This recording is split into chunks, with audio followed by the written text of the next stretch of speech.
Hello everyone and bonjour. Today I want to talk about Harmony of the First because it's a pretty interesting weapon and I think there are a lot of potential that you can get out of it. And I've seen a few people saying that it's mostly a leveling item or it's pretty hard to leverage value out of this item, like you need crazy gear or anything. I think you can definitely push it to crazy heights, right? But even out of the gate, having only magic items and one T7 slam on the weapon will be able to kill Ubraroth on certain builds. And I'm gonna explain why, right? But this video will basically list everything that I could find, all the ideas that I have or that I seen like in the community around this item. And I will also showcase what I would do for the release if this weapon gets out as it is, right? With 35% increased effect. So first of all, let's look at the stat of the item just to explain to you guys the potential of the item that I can see. We have melee damage, nearly 93, sorry, flat melee damage. This is generic melee damage. This means that everything in the game that scales out of generic melee damage will profit a lot from this weapon. And I'm not talking about melee skills. I'm talking about skills that convert, for example, melee damage to spell damage. Like, let's imagine you have 93 melee damage that gets multiplied by 4.05. Let's say just by 4. So 90 by 4 is 360 flat damage. And let's say you have a skill that converts all of that flat melee damage into spell damage. That's 360 flat spell damage for free without having slamming anything on the weapon. This is insane, right? Then we have a bit of attack speed, a bit of movement speed, who cares? We have a bit of melee crit multi, that's nice. Multiplied by 4, let's say we have like 39%, let's round that to 40%. That's around 160 crit multi.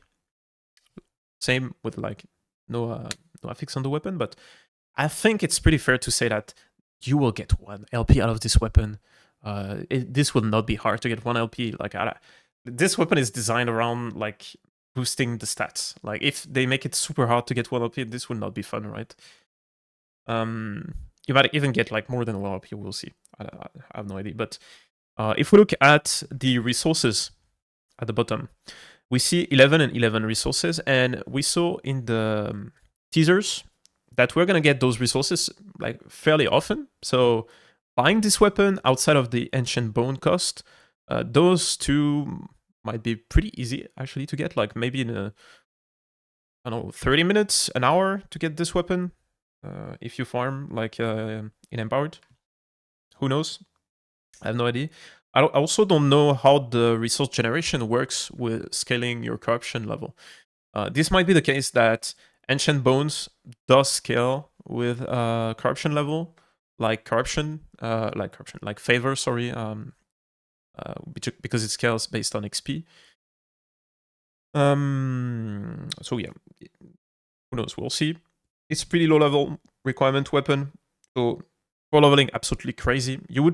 What I would do basically would be getting Giga movement speed and get this weapon with flat damage. You already have it, so I would probably go with crit multi and maybe attack speed, maybe penetration, maybe you know what? No, crit multi and increase damage. That's what I would do with this weapon for leveling. And you try to get your crit chance like in other places. Those two would be like the most multiplier that you would get out of this weapon, and plus it will scale nicely as you get a lot of crit chance. You get those big crit damage more often. But yeah, you would equip this item until empowered. Like I don't know, this is insane. Okay, for IDs, I have this. Actually, let me replace this. I have this that I did for all the classes. So let's start with Primalist. If we go, where is it? Let's go on a new planner. Primalist, what do we have? Primalist, we have Storm Totem. Storm Totem is really interesting with this because Storm Totem, if I spec into it, has two nodes that are pretty impactful with the weapon. This one is the first one. You get flat spell lightning damage per 5% shock chance if we have two weapons. And on the weapon, if we go into spears, this is ball arm, and then suffixes, shock chance, we can get up to 200%. And 200% times 4, it's 800%. Yeah. So 800%, this would mean like a lot of flat damage, right? Boom. We go back on Storm Totem. You already have like a ton of flat through this node alone, but if we play Storm Totem, we also convert the base like attacks / spell of Storm Totem into Stormbolt. So we do get the benefit of scaling from the Stormbolt tree and the Stormbolt in the Gathering Storm tree, which casts Stormbolt. And in the Gathering Storm tree, we have this node and also this node. So first, this node, it says it has a reduced effect on Storm Totem, and basically, TLDR, you get 1 spell damage out of 3 melee damage, generic melee damage, for your totem. And remember, we have 360 flat melee damage. So this is 130 flat spell damage for free, just from speccing those nodes. And we also have this one, current mana consumption and damage per 10 current mana. On the weapon, we can get mana and mana regen. You get this at tier 7. This is 800 mana, like more than 800, and a lot of mana regen. So this means that not only we get for free 1k mana, like more than 1k mana, and we also get the mana regen, like enough mana regen in order to sustain the mana cost of it. So you can already see where I'm going with this. Like, this is crazy, crazy value for Storm Totem. You can get also penetration. I wouldn't recommend going with flat spell damage for the like as a suffix. We don't really care about that. And yeah, that's it. Then we have Gathering Storm Tornado. So same principle, we scale the mana and we scale the flat damage. Because Storm Totem already uses Gathering Storm, right? We already see that. And final thing that I could show was the Serpent Venom. Obviously right now, completely OP Serpent Venom, because if we go into Serpent Strike, we have this element that gets applied whenever you inflict, whenever you hit with Serpent Strike, you inflict Serpent Venom. And Serpent Venom not only scales with your Vitality, it scales with the Poisoned and Frostbite stacks.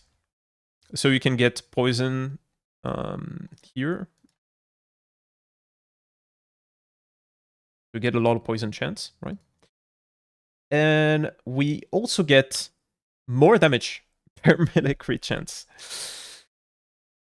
And how to tell you that this just gets insane melee crit chance.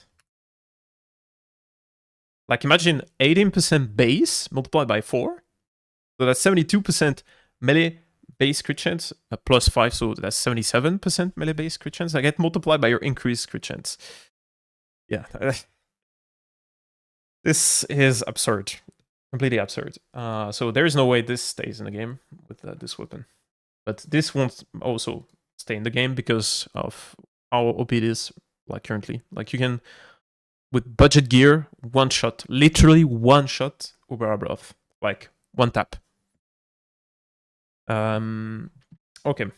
So this is all the things that I could think of on Primalist. Maybe there are some other things. I'm sure there are stuff that I missed. Then on Mage, if we go on Mage, boom. We first have Frostclaw. Frostclaw can convert all of the melee damage into spell damage. could be pretty interesting. So that's a lot of flat. But what you could do is play with Mana Strike, get crazy amount of increased attack speed on the spear. So you spam Mana Strike super fast, and then you proc Frostclaw with, where is it? This node right here. Chance to cast on melee hit with, where is this? This on top of it, so that's 20%, so that's 50% chance to proc Frostclaw on melee hit. Right? And you get a ton of mana regen, so you don't care about the mana cost of Frostclaw. You can go all in on the cost, and then yeah, you can scale crazy amount of crit damage. You can get penetration, and yeah, that's pretty much it. You can also get like all attribute if you have full RP, but this is like we don't know if we can get 4 LP on the spear. That would be insane. Okay, next we have Static Orb. Static Orb gets scaled with max mana with those two nodes, because this scales the more damage and the mana consumption, and this scales the damage based on the mana consumption for Static Orb. And we also have Charged Ground scaling with added crit multi. So 1.5 more damage per 1% added crit multi. And we can get like a lot of crit multi. Next, all the brands, because you scale their damage based on shock chance in the Rune Master tree, based on chill chance for the brand in the I don't remember the name, Flamers tree, this one. So let me show you in the Rune Master tree as well, this one. And we also have in Frostwall this other brand that scales based on Ignite % chance. So you can make brand deal decent damage. I don't think they will deal like crazy amount of damage, but they will deal enough damage to clear at like 500 corruption, maybe even more. But not for a single target, right? And then last thing that I think a lot of people will miss with this weapon is Ice Spike from Shadow Strike. So let me like this and go into Shadow Strike. We proc Shadow Strike through this node. Shadow Strike Ice Spike from Shadow Strike through this node. And Ice Spikes, if I show you the scaling, it gets +1 spell damage per 3 added melee damage. So we get a ton of added melee damage. And yeah, you just scale this, and there may be a build with this. Like, who knows? We can even get like the more multi here. We have a bunch of more multi also in the tree. This is 15 mana cost. So yeah, you might need the mana plus mana regen as a prefix in order for this to be worth it. But yeah. That's it for Mage. Then on Sentinel.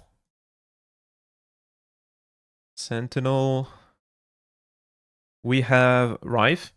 That doubles the damage stat on the weapon. So we don't know if it will act as a multiplier for the scaled values. So we get, instead of 4 times the stats, we get like 7 or 8 times the stat.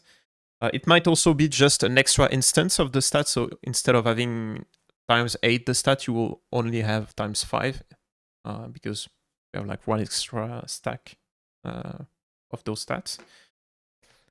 Who knows? That might be like crazy good because you get most of your damage out of the weapon in that setup. Then we have Manifest Armor. Of course, with this node, it scales with the stat of the weapon. Same, we don't know how that will work, if it's just the base stat or the scaled version of them. Forge Guard. Yep. Forge Guard has this passive, which makes you able to have a shield on top of your spear. So this means that you're getting tankier with that setup, or you can get like, instead of 4.0 0.05 times the stats, you get 4.4 times the stat. I would say probably you get a shield and get blood capped, and that's it. Maybe a blue shield and get blood capped. Who knows? I don't know how feasible that is though.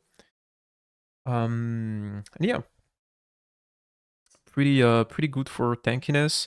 Time Rot getting crazy buff with this, so they're probably getting nerfed somewhere else. But the slow chance alone, like 200% slow chance, gets multiplied by 4, so that's 800%, which means 800% more damage for Time Rot on top of the slow chance that you already have. But yeah, that's crazy amount of slow chance. Crazy. And lastly, the Electrify scaling in Paladin with this node, more lightning damage over time per 2% added crit multi. We're getting more than 700% crit multi, so out of the weapon. So that's 350% more damage, at least for Electrify. Just saying. Then we have Acolyte. All right, Acolyte. Acolyte is a bit special because we don't know how it's going to get reworked with Leech and Necromancer, but if you look at Warlock, in Profane Vera, we have this more damage per 10% bleed chance.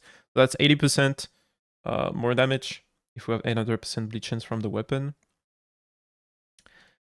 Next, we have a Chthonic Fissure that is pretty interesting because of the necrotic damage per 1% added crit multi. And if there is a build, I don't think there is currently outside of Flame Whip, but you cannot use the Flame Whip weapon on top of the spear, right? But you can get the Fissure like hit damage to scale. Sorry, to scale with Ignite Chance.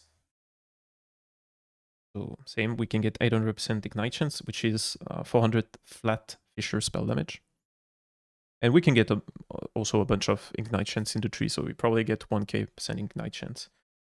So 500 spell damage. But it's usually pretty weak, right? I don't see it being a thing, but it's just there if you want. Hungering Souls. Spell damage per 20 max mana. You can get crazy amount of mana plus crazy amount of mana regen. You can spam this because you see here, plus 2 mana cost, you usually max this out. So this is 19 mana cost. This allows you to sustain the mana cost probably.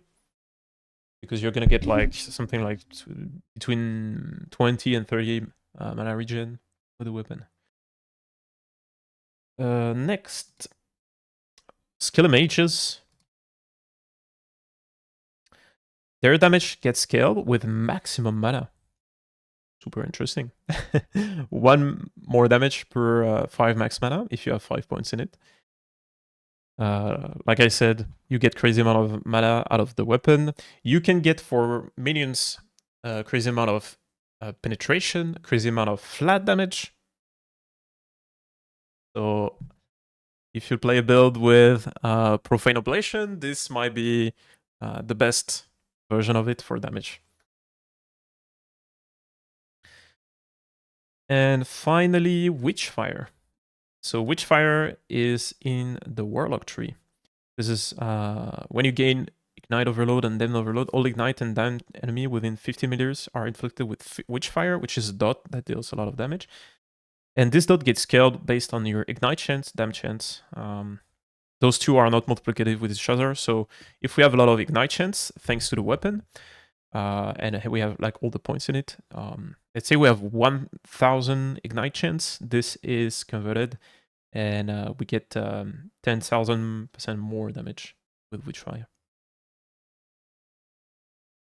So I already played Witchfire, by the way, in Season 2, and the damage would cap around between 300 and 500 corruption, because you would use the relic, and with the relic you would actually use Chaos Bolt to proc the Witchfire, and then you would just run super fast, and it would be like a speed clearing build. You would not use it for bosses, but you would use it like to speed clear maps at like lightning speed, and this will probably like more than double the damage. if you have more than 1 LP on the spear. So that's it for Acolyte. And lastly, Rogue.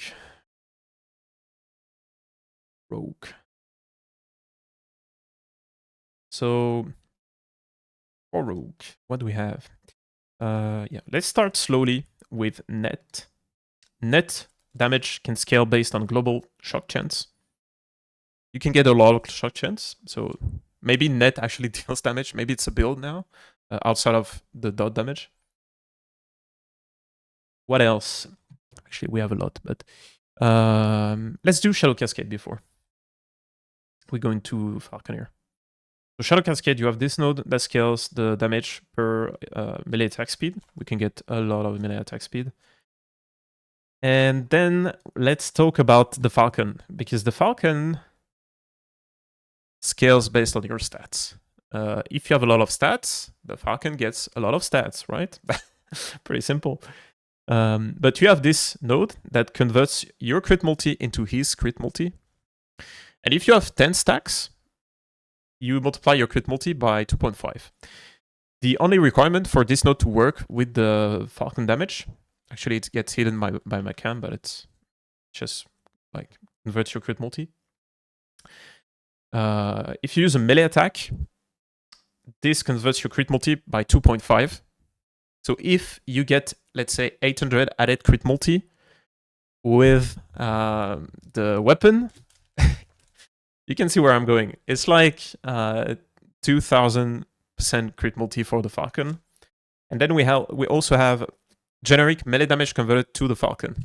But this you also need to use a melee attack in order to convert the melee damage to the Falcon.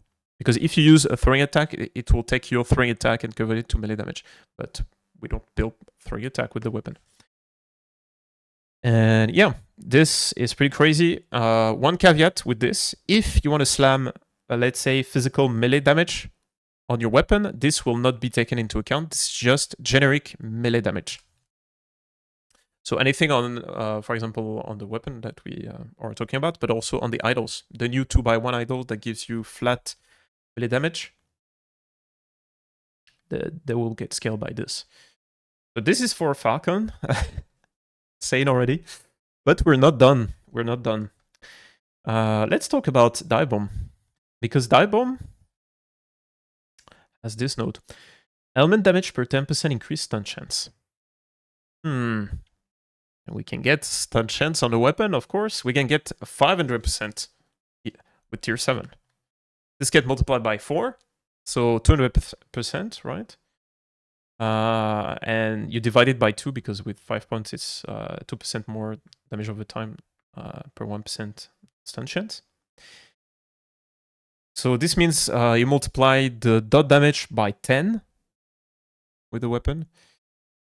And not only this, but if I look at it again, you can get also a lot of bleed chance with the weapon, a lot of poison chance with the weapon, but the Falcon mostly scale with bleed chance with those gloves.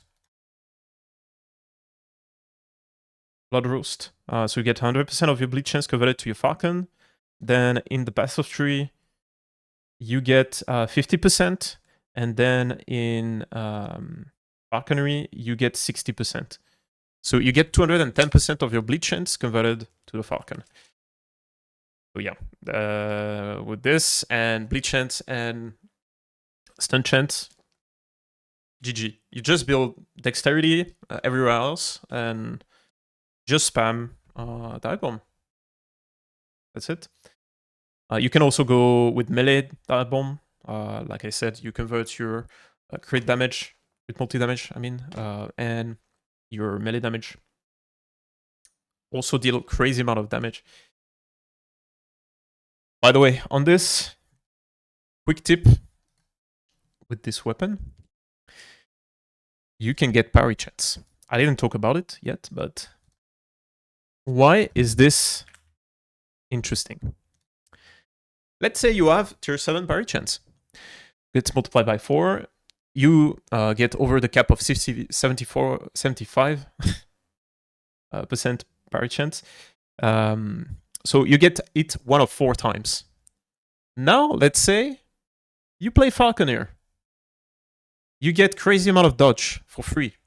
Like, you build dodge everywhere. You have an insane amount of dexterity, so you get a lot of flat dodge.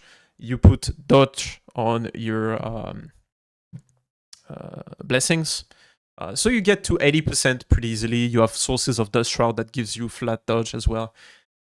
You get 80% pretty reasonably speaking. Like, even after like nerfing the dive bomb, like note this one that generate crazy amount of Dust Shroud. Even without this, you can get 80% dodge chance on Falconer, even with blue gear. That's getting hit 1 of 5 times. Then combine this with getting hit 1 of 4 times with parry chance. You get hit 1 of 20 times now. But that's not it, because on Rogue we have Silver Shroud. And Silver Shroud makes it whenever you get hit, you actually don't take any damage. So 1 of 20 times in average, you're gonna get hit and you're not gonna take any damage. You might get unlucky and then the next hit you'll get actually hit and you won't dodge and you'll die, right? But you kind of get the idea that with one parry chance node affix rather, you can get giga tanky and you can cheese bosses with this alone, because then you might not deal crazy amount of damage with the build, but you will still deal like, let's see, 20 to 50 million damage with the dive bomb, regardless. If we have like a 2 LP spear, think about it. You don't need defense on your gear anymore. You don't need defense. You can just put everything for damage. Everything. And we are talking about Dust Shroud, Silver Shroud, and everything. If we go on Smoke Bomb, so it generates Dust Shroud, which gives you dodge chance, but it also generates Silver Shroud. That's the main way we generate Silver Shroud actually on Falconer.